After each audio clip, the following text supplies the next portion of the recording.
I'm Carson Patton. I am a certified funnel builder with ClickFunnels at age 16, and I am asking successful business owners what they would do if they were in my shoes as an upcoming 16-year-old. Jeff Manson, can you tell us about your background and how you got started as an entrepreneur? Well, it's kind of funny that my entrepreneurial skills started when I was like 7 years old. I think my very first entrepreneurial endeavor was age 5, lemonade stand. I think I was selling them for 5 cents a cup back in the old days, back in the old days, and I remember tripping because the guy he gave me a dime. And I said, well, it's only a nickel. And he told me to keep the change. And he gave me 10 cents. And I was like, whoa, that's pretty cool. And that's where I started. And then as a kid growing up, I always wanted to feel like, I don't want to say like now I'm a big boy, like now I'm a big boy, but like as a kid, I wanted to know that, hey, I might be a kid, but I can work or I can do these hard things that even though I might not be the biggest kid or I might not whatever, like I can go out there and mow the lawn. I can go out there and shovel snow. And my family didn't really have a lot of money, so it was a good excuse to get me to be able to buy things that I wanted that maybe they couldn't afford to do. So between my dad and my grandmother lived on the same road, and my great grandmother lived on that road. So we would, if it snowed, like I had the ability to go shovel 3 driveways right there. My dad would call me from work, and he'd be like, it only happened one time where I until I figured it out. But he would be like, hey, there's $10 out in the driveway. And I went out there and I looked around the driveway looking for it. And I said, I went out there and tried to find it, and I couldn't find it. And he's like, well, if you shovel that driveway, you might be able to find it after you shovel it. And I was like, I see what you did there. I see, I see what happened there. Mm, And then there were times where one of the things that was like a driving force of me wanting to make that money is, imagine you're a kid and we had a dirt bike track right behind the house that was maybe, I don't know, 500 yards, 1,000 yards away. And we would hear the dirt bikes, and as kids, we would go down there and there'd be like these guys riding these dirt bikes and catching these huge jumps, and just like all I ever wanted as a kid was a dirt bike. And then my family, my dad, he put all effort he had, he put into buying the house they bought. So there wasn't a lot of extra money going around. I heard stories of like once a month was like they could scrape together. There was every penny was accounted for. So once a month they could get a few coupons and go to McDonald's is kind of where we were at. So there was no dirt bikes happening, and I would get mad because I would be out there, and then all of a sudden there'd be neighborhood kids that had the 4-wheelers and had the 3-wheelers and the dirt bikes, and they'd be riding up and down the dirt roads we lived on, and they'd be down on the track and through the trails and everything, and you could hear them riding, and whatever it was like that was the cool clique with the dirt bikes, and like me and the poor kids would be like mad, like they wouldn't even let us ride. We couldn't even ride the dirt bikes. Like they wouldn't. No, you can't. You're the poor kids. You can't ride our dirt bikes. And meanwhile, we're all in the same neighborhood. But it was just mm, one of those things where that was a driving force. Well, if Graham's not going to buy me one and you're not going to buy me one, then how am I going to get one? Well, I have to be the one to go out and get it. And that's how I kind of found my, first entrepreneurial drive, because I wanted something that I couldn't just be given. I had to go out there and try to get it. Sad part is I mowed my grandmother's yard. God knows how many times, and God knows how many times I shoveled driveways and did stuff growing up. And I never got my dirt bike. I never, I never. It's probably there's probably some weird mental block I have now about never getting my dirt bike. Like I never can get to that goal. And I did. I mean, at the time, and I'm talking late '80s, I bought a $400 bike. I bought golf clubs. I bought hockey equipment that I wanted. I bought like all kinds of stuff. So I didn't necessarily get the dirt bike, but I did buy a lot of stuff and do a lot of stuff with the money I had. But it just my desires, I guess, changed. And it was always like, well, I've got $500. I can buy this really nice $400 bike because I'm not going to have the $2,500 for the dirt bike. So maybe I should just spend what I've got now on something I want now, instead of like waiting longer. Yeah. But that's my early years. I don't know if you wanted me to tell you about the next step, because the Yeah. next Go ahead. Yep. yeah. So then we, I grew up in the same house, and I went to school with all the same kids my whole life. And then my senior year, my dad gets a promotion, and we moved from Western Massachusetts to Jacksonville Beach, Florida. So when we get down there, everything's different. There's no dirt bikes. There's no the only thing I had really was golf. There's no more ice hockey. There's no skiing. I was at the ski place every in the wintertime. I mean, I'd go there every day after school for hours. None of that. And then it was a totally different deal. So instead of all the people I grew up with and all the people I loved and all my, what I knew, there's a bunch of these like clicky little surfer, little punks, and all this, these people that are just kind of like, you're in school and it's not like a real open, welcoming, you're either know these kids since you were in middle school and in elementary school and you played baseball and all this stuff, or you don't know anybody. And that's kind of, it kind of was I was kind of down. And I missed my senior year playing ice hockey because we moved. I missed so much, senior prom, senior this, all that, that I wanted out of here. I wanted to make as much money as I possibly could, as fast as I could, to be able to make the money I needed to be able to move back to where I came from. And there's a trick with that. I ended up getting into a lawn service, and next thing you know, I've got a house, and next thing I've got employees, and I've got multiple crews, and we're building waterfalls. And it's like I was trying to be super ambitious and figure out a way to get out of here. But instead, I shot myself in the foot and dug a deeper hole, because now I can't. I got a house now. I've got a business. If I move away now, I give away all the hard work it took to get to this point. Like by the time I bought my house, I was 23, and I'd already done like 12 grand in a month. Like, this is really good for a young age. And like, I can't just give that away, because I already tried to move back there one time and it didn't work. I had no car. I had no job. It's like, I can't. So that's kind of how I got started. Yeah. That's great. Can you tell us about how your business is going right now as of today? Well, it's kind of tricky, because a lot of what I do is I've got, a lot of my life is kind of revolves around my severe health struggles I started with when I was 13. So when I was pretty young, and if you look behind me, that's just one of the bookshelves. I mean, there's another big part of it right there. There's a big one in my bedroom. Like, so at a young age, I kind of got into reading a lot.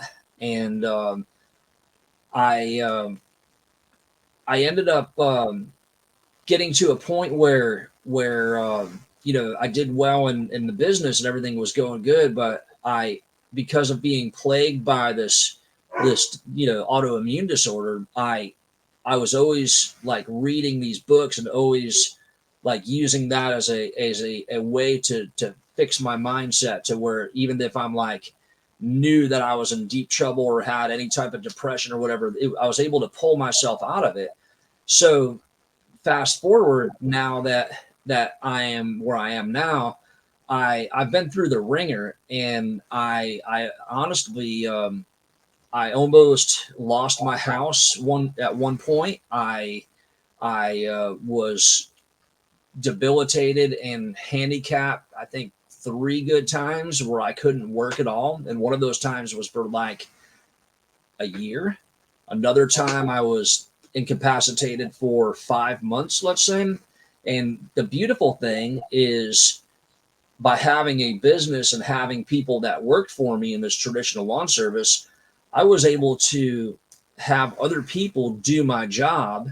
And because it is a business, I was able to hold on to my house. I was able to have money come in, even though I wasn't out there working because I was too physically incapacitated. So on paper, the business isn't doing very well, but like in reality, it's amazing, because I'm able to, you know, do a lot compared to someone that may have a job that has gone through a similar thing. Like when you have a health issue and you can't work for a year, or you can't work for 6 months, if you don't have a business that is allows you to get paid without doing the actual work yourself, you're kind of in deep trouble unless you have parents you can move in with, or you have a spouse or some other, like very, very good, big nest egg. I've always, any talk about nest eggs, like I've always kind of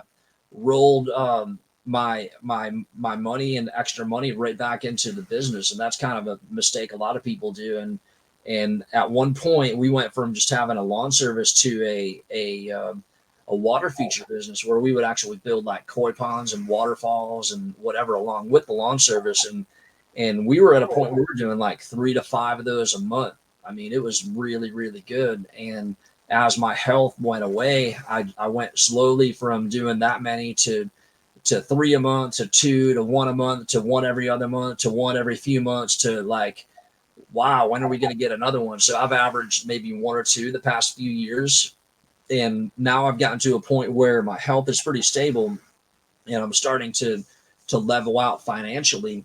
But the funny thing is we're on the very edge of an explosion, because like the first time when I was younger, not having a dirt bike kind of set me up for having the ambition and want to get into the lawn service and shovel and make money however I could to get what I wanted that my parents were just going to give me. And then the next time around was the me moving to Jacksonville Beach, Florida, and wanting to get out of here and move back home as fast as possible. So I started a business then. But with this health stuff, I started at 13, and it's come and gone, come and gone, come and gone. But when my son Nate was 2, it came back with a fury in 2010. And the new venture that's about to explode, which you know about, obviously, it's part of the reason we're doing the show. No, I'm just kidding. So I almost died after about 6 years of battling this disease, to where I had lost 75 pounds, and I made a deal with God that if I could get off of that bathroom floor that day that I was trapped for like 4 hours, if I could get off the bathroom floor, it was the third time in a month that it happened. I had a client was like, "Oh yeah, my husband's ex-wife died from that." And I'm on the bathroom floor with my heart about to explode, thinking I'm not going to make it off the floor that day. And I've got that lady's like, "Oh yeah, my husband's ex-wife died." And it was at that moment that I made a deal with God that if I could get out of that situation with what limited time I had left, I had already told all my customers I was going to die, and gave all my clients to another friend of mine that were like my water feature maintenance and service clients.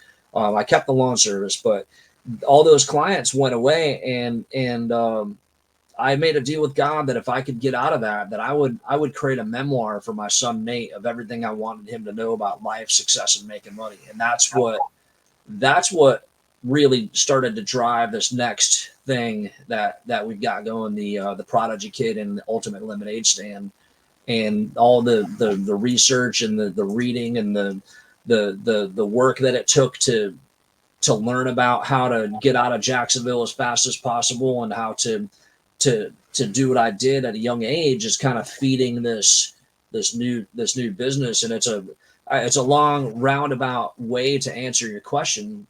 How's the business going now? Can you get one answer out of that? Meaning it's not doing really good, but it's on the edge of exploding, and on paper it doesn't look very good, but its use in what it's doing is absolutely priceless, and it's a diamond in the rough. Yeah. What would you say? Would you say like that is the biggest challenge you ever had with your business is your health, like going in and out of that, or Yeah, what do of you think the course. biggest challenge is? Okay. Yeah. I mean, that it definitely sucks that you gave away all of your clients for like the water fee. Did you ever get them back, or did you No, just no, no. more? I gave it to a really good friend of mine, like a brother, Okay. and he, probably more of a cousin, I guess. And over the years, when I would get my one or two, three projects a year, he would a lot of times come help me until he got too busy, and he would actually come out and he would, he was there for me when I needed him, or like we're always kind of like bouncing ideas off of each other or whatever. So he's been really good. And the funny thing, not funny, but after Funnel Hacking Live 2022, I was in rough shape again. I ended up not working from October of 2022 to March of 2023. And during that time period, I was so messed up that I had two lawn crews at that time, and I pretty much sold slash gave away um, 70 lawn clients because I couldn't service them, and I couldn't afford to keep paying two different crews, and I had to downsize. And unfortunately, that's the only thing that kept me alive. And in reality, I didn't.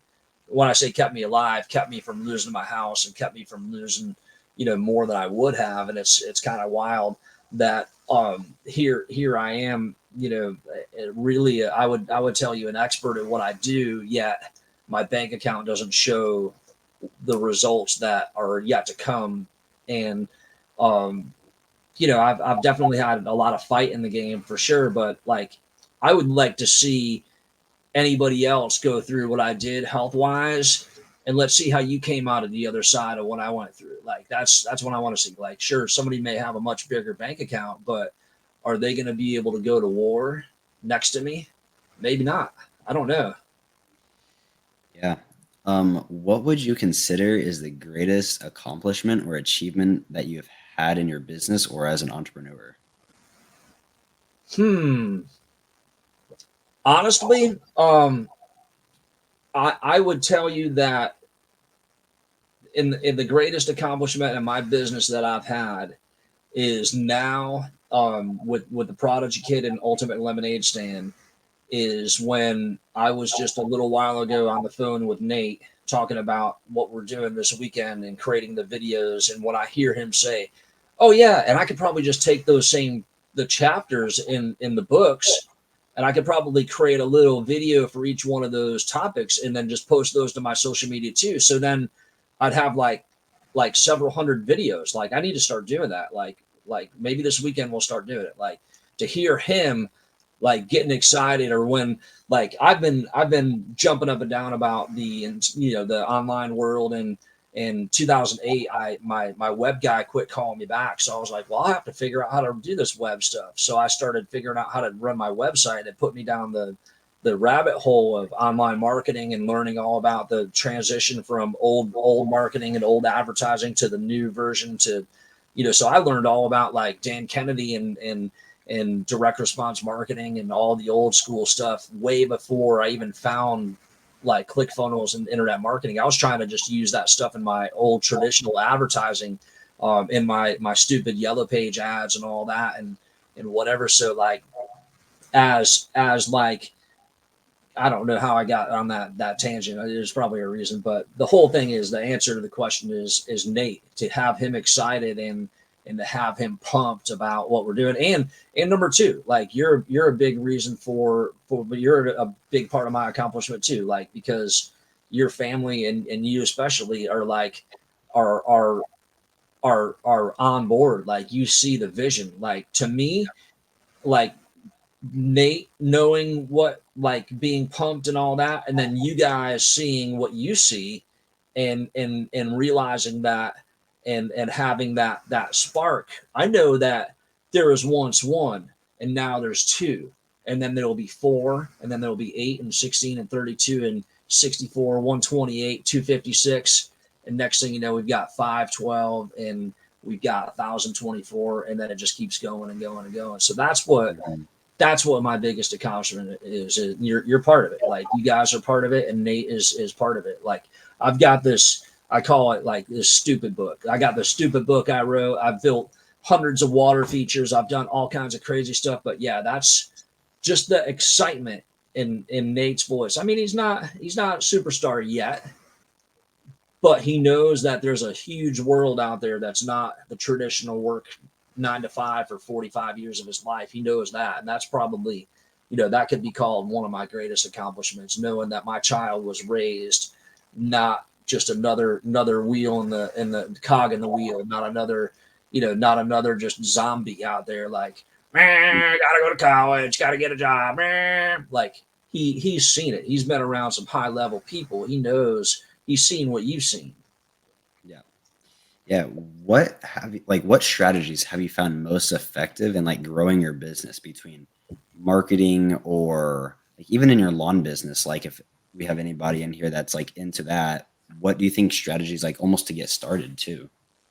There's it just, I could go so many different directions, but the really, I would tell you that the biggest and best strategy is to have a good product. If you provide a service, be the best at that service you can be. If you have a product, have the best product you can possibly have. Don't have some crap. Yeah. There's a million different things you can do, but if someone can look at my competitor at one of their water features, and then they look at one of our water features and they say, wow, whoever did that knows what they're doing. Like they don't have to figure out that the one on the right that my competitor did, that one's got the catchy slogan and the nice videos on YouTube and all this other stuff. They see that, and then they see what I did, and I show up in the old white, or not, it used to be the old white pickup truck, like hacked up, like, dirty clothes, just showing up with torn shoes. You're about to get art. You're about to get experience. You're about to have a true artisan work on your stuff, like an eccentric, I don't know if you've ever seen like the crazy like treehouse guy on TV or whatever. Like you get a guy, that's me. Whereas the other people, they're going to be on time, they're going to be professional, they're going to have logos and signs on their trucks, and they're all going to be there on time, and they're going to clean up after every day, and they're going to like perfectly communicate. You might not see me like at the same time the entire project. I might be there at 8:30. I might be there at like 7:30. I might be there at 1:30 in the afternoon to work for 2 hours, but the end result's going to be really, really nice. And it's like, I don't know. It doesn't matter to me because I know that our product is so good that a lot of people would not like that other stuff. But because our product is so good and that the art of it is so good that, yeah, I'm saying it like I'm like being cocky about it, just over, confidence of knowing that I've done like over 300 water features. I really truly have gotten it to an art form, and I know that it would take someone years to get to that level, and you can't, when you have other people out there in the world that, well, who's the best, like who does waterfalls, who's the best, it's a different question. So, and when it comes to referrals, who's the best, and that's, that would, a lot of times my name will get brought up. Yeah. Would you say like you enjoy the water feature business more than doing like the lawn care? Like which one do you like? Yeah. Which one do you enjoy Man, more? it's a tough thing for me because the lawn service is mindless, and I Agreed. can show up and do the same thing I did last week, and every day I'm listening to 5 to 6 hours of straight podcast every single day. Like, I mean, I'm talking about like over the past like 5 years, I've listened to probably 6,000 episodes of podcast. I did a 2,000 of JDL's Entrepreneurs on Fire. I've gone through Russell's podcast 5 times. I've gone through Steve Larson's 3 times. I've gone through Alex Hermosi's every single. I've gone through Dan Henry's. I've gone through a bunch of like crazy. So that's really awesome. And my mind stays fresh and cut, and I'm getting ideas, and I'll have an idea. I'll run back to the truck and all that. But when it comes to the water feature business, what's weird is I love it and it's better and I like it. So it's like 2 answers, yes and yes. How about that? Yes and yes. Which one do you like better? I like yes and yes. Yeah. So when it comes to the water features, I mean, there's nothing beats like going and picking out a bunch of stone and having nothing, and then at the end of it you have lights and rocks and landscape, and it just looks like $1,000,000, and you hear people freaking out, and the neighbors are coming over, and the family members are stopping by, and friends, and everybody's like tripping, and Yeah. you're tripping. And I got to a point where I would stalk these water features, where I'd go back the next night and go hang out there, like just because it was like I was in love with it, like amazing, like I love it, like I love what I do. But the problem is it is a lot of work, and I would end up having my creative faculty, my creativity would be strapped to someone's project. So now the ideas and the things I'm working on with Prodigy Kid and Ultimate Lemonade Stand, and really trying to move the world is now on hold because all my creativity is wrapped up in someone's backyard and 10 miles away, 25 miles away, 50 miles. It all depends on where it is. Like, so that's what I didn't like about it, but it definitely is cooler than just mindless lawn service. But the mindless lawn service is what allows me and is keeping me more focused on the project, and taking little steps every day. Yeah.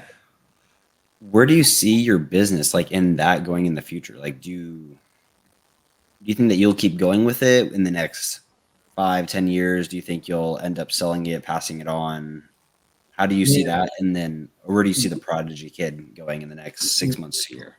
we are we are the lawn service I'm going to hold for as long as it takes to get enough assets and residual income coming in to where I don't have to worry about the lawn service anymore. So I would say no more than 5 years. And what I've done my whole life with the lawn service is I have um let's see. So I've always like since the very beginning, I've used my lawn service as a mentorship program. So when I was young and trying to start my business, I worked for a guy, and because I had been reading all these crazy books about how to be, how to be the best and how to be good and things you have to do, like show up on time and do, all these different things you need to do. Like I was a star employee for this other guy at like age 17. I'm running his truck and just like was it 17? Maybe it was 18. I don't remember. It might have even been 19, but it seemed like I was pretty young. But the whole thing, yeah, I had to have not been 17. It must have been 18 or 19. But um, I I don't know. I got sidetracked. What was your question again? Yeah, where do you see your business going in the future, like in the next 5 to 10 years for the lawn business and then for the waterfall one, in I which wonder. I wonder why I was going down that rabbit hole. Anyway, yeah. it's all right. So I'm gonna keep that around.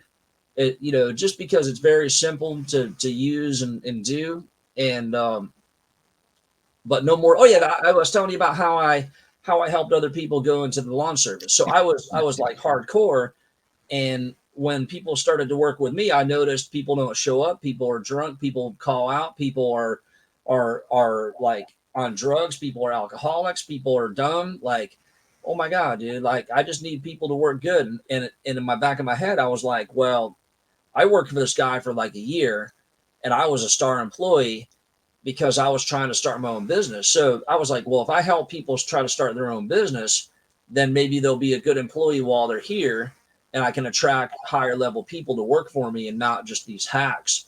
So I probably fired over 200 people, and it is over 200. I counted before, but it's over 200 people I fired. And there's only, I think I've got like 5 or 6 people that are still in business today that went into business. One of them is doing millions of dollars a year. So when it comes time for me to be done with the lawn service, Nate has friends. Maybe Nate might want to take some of the yards or whatever, but I'll find some family friends and some other people that have been with me the whole time, and I'll just break them off. Like, here's a truck, here's a trailer, here's 50 yards. Now you make, now you make 7,500, 8 grand a month. Now have a good life. Like, go do it. This is how you do everything. And we'll break off, like, I don't know. I would tell you 2, 3, 5 businesses off of my business when I get rid of it. And that's going to be, after I know that everything is secure. So I have kept it around when I shouldn't have, but I'm glad I did because it saved my butt when I needed it. When it comes to the Prodigy Kid business, on the other hand, and Ultimate Lemonade Stand, the sky's the limit, man. Like, we have so much potential with what we're about to do right now that I've put like close to $100,000 into learning, coaching programs. I've got the guy that did the this cover was $1,000. This stupid logo right here, the logo on the back and the silhouette, that was $500. The guy that did all the, let's see, let's find a good one to make it easy to see. Okay, so let's just go to the golden rule because I know that one's easy to see. Like the guy that did all the illustrations in the book, that was $5,000. He was an ex-marketing manager at Nickelodeon. Like, so I put a lot of effort into what we're doing, and I think that I finally cracked the code because nobody was ever interested in this prodigy kid. Like 40 success principles kids should learn in school. It's got the golden rule, and it's got write your goals down and think big and all these principles. And like, I gave it to Nate. He read it, like, oh, okay, big deal. And his friends, I gave all books, but nobody ever read it. But you know what? When I started talking about the ultimate lemonade stand and how a kid can become a millionaire, the lemonade stand without selling one glass of lemonade, and I explained how that works, and these kids start freaking out. His friends like, oh my God, I want to do that. Like we had 2 weeks ago, we had one of Nate's friends was out there selling waters with him, like doing an actual ultimate lemonade stand. Like it's contagious, man. People are like freaking out, want to do it. Like when he's posting on Instagram and whatever, like he had friends talking on there, like tripping, like, oh my God, like I want to start doing that. That's a good idea. Like there was a kid, like after we went and did it, he was averaging like a little over $30 an hour. The last time he went out and did it, and we went to McDonald's to get his buddy a burger, and the kid that was in the drive-thru actually knew Nate and was like in his class last year, and he was like, hey, how's that lemonade thing going? And we kind of were like laughing because that's where they were coming from. And later on, he posted, or he had a comment on Nate's post that was like, wow, that's more money than I make. Like he was making like $11 an hour, like 11.50 or something ridiculous. Crazy, yeah. And Nate's out there just, ultimate lemonade stand, $30+ an hour, like kicking it, Yeah, can you explain to us like what goes into the ultimate lemonade stand and how you become a millionaire with it? Yeah, so there's two different ways of approaching it. So watch this. This is really simple math. And it's going to get down to the most basic, and then I'll kind of make it go a little bit bigger from there. But so if you imagine you have a lemonade stand as a kid, everybody has one. I'm sure you had one, right? You were selling blueberries, so that's kind of like a lemonade stand, I would say. Yes, yeah, I've done lemonade stand from like 4 years old. Yeah. Yeah, so every like it's American like thing, like kids do that. So a lot of times, like I told you earlier in the interview, like my first lemonade stand, a guy gave me twice as much as I was asking him, and it was like a tip. And why? Well, because he was probably the kid having a lemonade stand at one point, and he sees this kid being ambitious and wanting to make money like that, and he wants to give him a little tip. Makes him feel good, makes me feel good. Like, hey, that's awesome. But there wasn't anybody else that walked by. That was it. So these kids have these lemonade stands in these cul-de-sacs in these dead end communities, like dead end cul-de-sac in the back of a gated community. The mailman's coming by, the neighbor's going to walk their dog, and you might get like a FedEx driver come by, but that's it. Somebody might be jogging and run by real quick. Mm-hmm. And parents are they're setting their kids up for failure. That's going to be a fail. Why do people buy from kids with a lemonade stand? Well, they do it because they want to feel good about themselves and they want to make the kid feel good. But why do people buy from an ultimate lemonade stand? Why do you think? Because they're thirsty. That's right. You find a thirsty crowd. So Nate will go to we've gone to like the Blues Fest. We've gone to like Blue Angels, regular parks, and we find people that are actually thirsty. And it's funny when he first gets out there and he might approach 10 people, 20 people. Nobody wants anything. But then all of a sudden one person will get something, and then another person, and then another. And next thing you know, he's got a wad of money and his cooler's open and people just start coming up to him. And it's magic how it works. And it's kind of like to break the ice and get out there and start. It is kind of crazy. So here's how it works. Number one, you find a thirsty crowd. Number two, you're selling a high profit margin product, which is just bottles of water straight up. And we put lemonade, little sun-kissed or the little pouches or whatever, little lemonades. That way, technically, it's a lemonade stand, right? So we go and we like, this is how it works. So I try to tell Nate the lesson of make sure you charge what you're worth. So we started out where, he was wanting to sell them for like $2. I'm like, no, we need to go $3. $3 of water. That's what we need to do. They can get them for $2 if they go to the store. Here it's a premium and they're ice cold.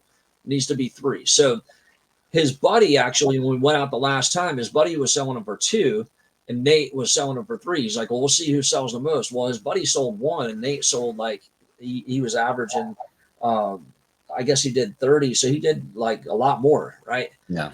And so that was like 10 waters, 11 waters. So here's how it works. Let's just use $2 of water. And it might cost you a quarter to get the water. Let's just not worry about how much the ice was, how much the cooler, how much whatever. Because we get in the program, we get all into like all the meat of the, how much it costs for your cooler, how much the materials are, all that. So let's just plan on, you make $2 of water selling water. So if you go out there on a weekend and you sell 100 waters, you just made $200. That's pretty good. So let's say the day you turn 14, you start selling waters every weekend, and you go out and you sell waters until you sell 100 and you make $200. And that money you take and you put into savings, you don't spend it. So if you want spending money, you make more than $200, but that 200 is what you need to make. So the day you turn 14, you go make $200 that weekend. So the next weekend you do it again, and the next weekend you do it again. The next weekend you do it again, you do it again, and you do it again, and you keep getting better and better and better. So after a year, let's just say you have 50 weeks in a year at $200, you just made $10,000 the year you were 14. So, okay, let's repeat that age 15, 16, and 17. You're now the last day of 17, and you have made $40,000 selling water with a freaking lemonade stand, ultimate lemonade stand. So what you do is the day you turn 18, you take that $40,000 and let's say you put it into the most basic investment you can find, an index fund, which an index fund is the entire stock market as a whole is called an index. So you can buy a fund. So as the entire market goes up or goes down, you either make money or lose money based on the entire market. So over the past 25 years and like 120 years, it's gone up approximately 7%. So what happens is if you look at it from the most basic investment, that 7%, there's a thing called compound interest, and there's a thing called the rule of 72. So the way compound interest works is that's a fancy word for saying your money doubles, your money doubles, and your money doubles. So the rule of 72 says if you take your interest rate, which is the market has gone up 7%, and divide it by 72, then you learn how many years it takes to double your money. So in this case, we have 40 grand. You made 10 grand a year because you made $200 a week, 50 weeks. So now the day you turn 18, you put 40 grand into an index fund. And over the next however many years, let's say it goes up on average 7%, like it's done the past 100 plus years, in the past 25 years. So if that's the case, you take 72 and because it's 7%, the rule of 72, you take that, let's just call it, instead of 7%, we'll call it 7.2%. You divide that for easy math. You divide 7.2 into 72, you have 10, which is 10 years, your money doubles. So 18, you have 40, 28, you have 80, 38, you have 160, 48, you have 320, 58, you have 640. And when you are 68 years old, based on all this basic math and basic investment, you have $1.28 million technically, right? So I'm not like an investment guy. I don't take advice. This is just like, an example of like pure simpleness. So what our program and what our thing is what if you were to take that money making ability, and instead of making $2 per customer that buys a bottle of water, what if you had a way to make $20 from that customer as a 14 or 15 or 16-year-old? What if you could make $200 as a teenager having an ultimate lemonade stand? How about you had the ability to make $2,000 from one of those customers? You're out there flipping waters at the park and you just made $2,000 from your efforts, because one person freaked out and is like, oh my God. And you have the ability to guide them and sell them properly because you've been trained and you have skills and you've done it so many times that when people start freaking out, you know the right things to tell them, that you can guide them to a product that you rep, that is an affiliate product, a partner product, a JV product, whatever it may be, that you could make potentially thousands of dollars from one customer. And maybe it doesn't happen that day, but maybe it happens that week or that year or that whatever. In 3 years, their kids become at a certain age, and now they want to have you be their coach, and now you can make money coaching that person. They pay you direct. Who knows? There's a million different ways. But not only that, but if you have investments, I talked about the most basic one.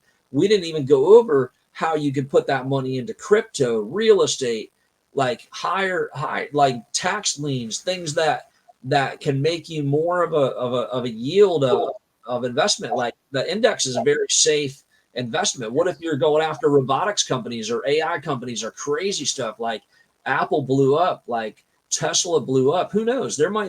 Tesla might be worthless in 10 years, and a new hydrogen company that makes hydrogen cars, that might be the newest thing, and they might be the $1 trillion business in 10, 15 years from now. But right now, Microsoft is big, but everybody's riding on them. But what if they start slowly declining, and the new technology comes out?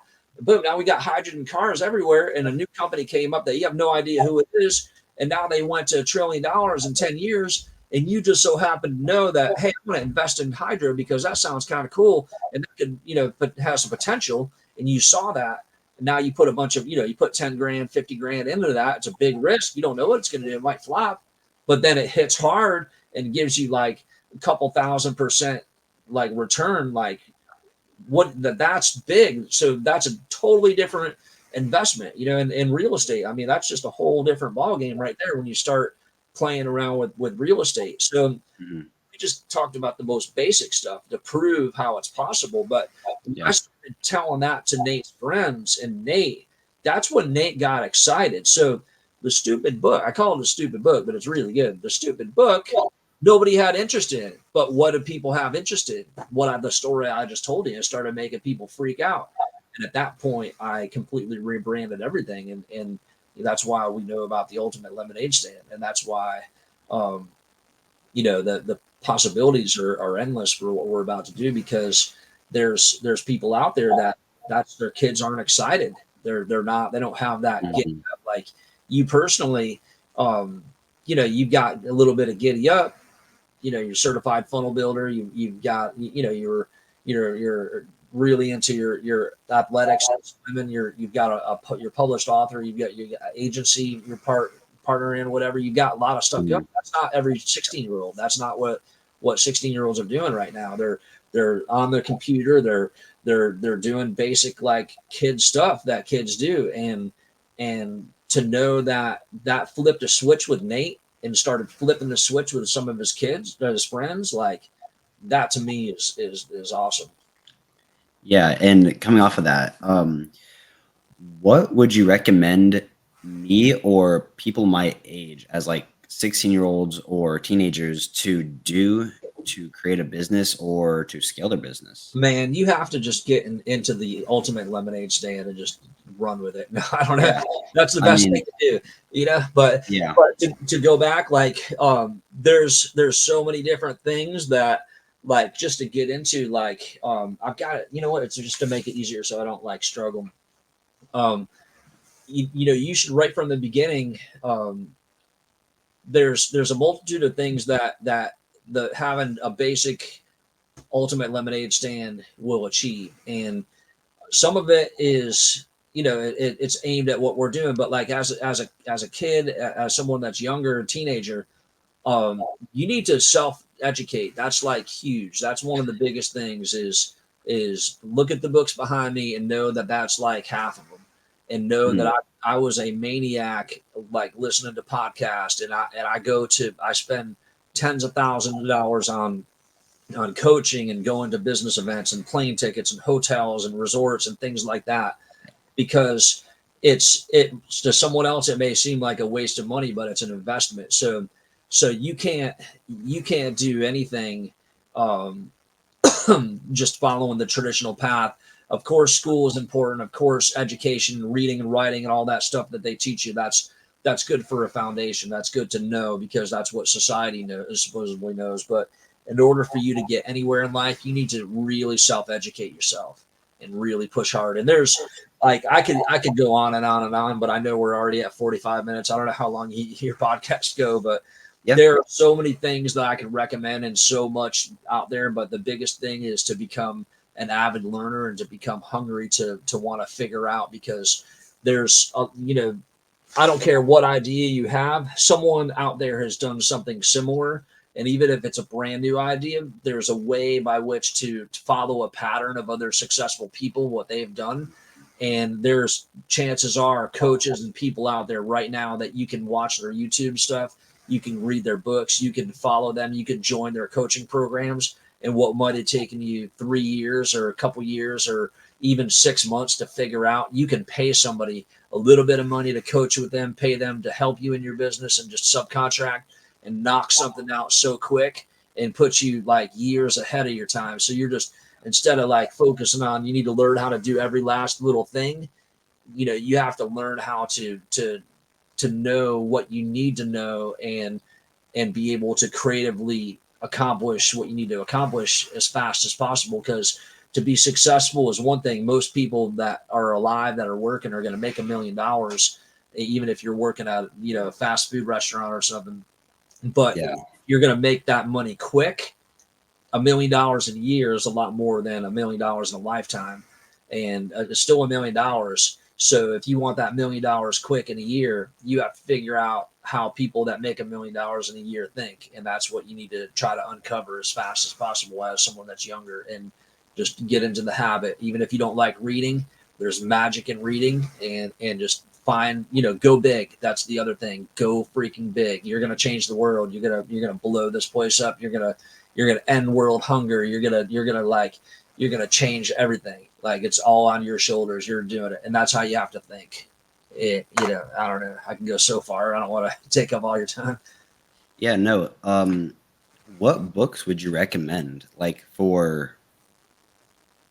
is your favorite book? Let's just do Okay, that. so I think that in every single school, in this country, even other countries, the number one book that it needs to be taught and needs to be memorized and studied is a book called How to Win Friends and Influence People. It is a book about people skills, and it is, I would tell you, the number one book of success that everybody needs to know, because without people and the ability to navigate people, you're pretty much dead in the water, and you're going to lose so many opportunities. Because two people, let's say there's a teacher, and let's go back to school, even though I'm not really big on school.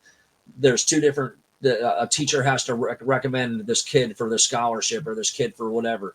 Now, are they going to recommend the kid with the same GPA that is quiet, that sits there, that doesn't have a personality, that doesn't talk to people, and is just kind of low key?